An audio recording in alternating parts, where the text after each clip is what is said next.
beste leerlingen stel.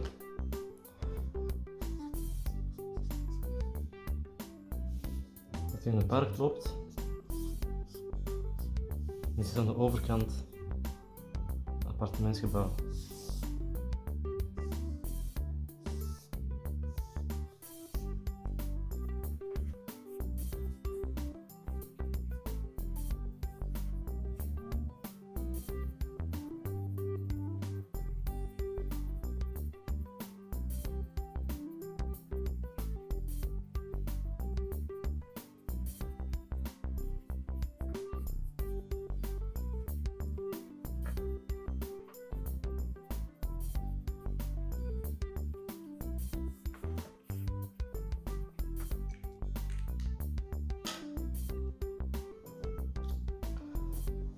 Stel je wilt de afstand weten.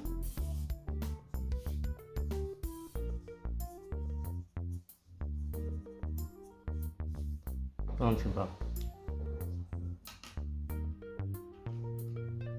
Toevallig heb je een drone bij. Hè? Die kan je dan gebruiken.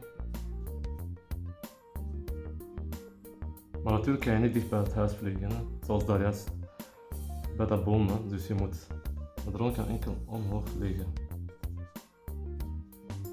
Okay.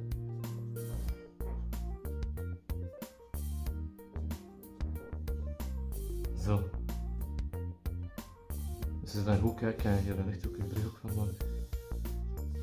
En die drone vliegt loodrecht naar boven.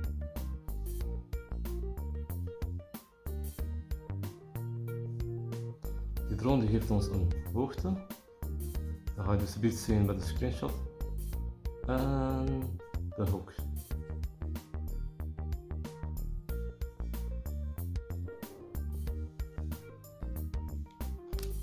Ik zou graag dus deze hoek krijgen. Ik zou graag eigenlijk deze hoek alpha willen berekenen en deze afstand. Dus, de opdracht.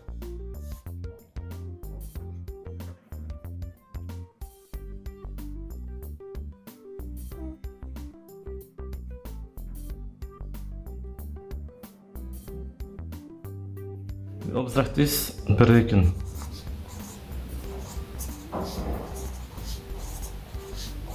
De afstand. De tweede. Bereken de hoek. Alpha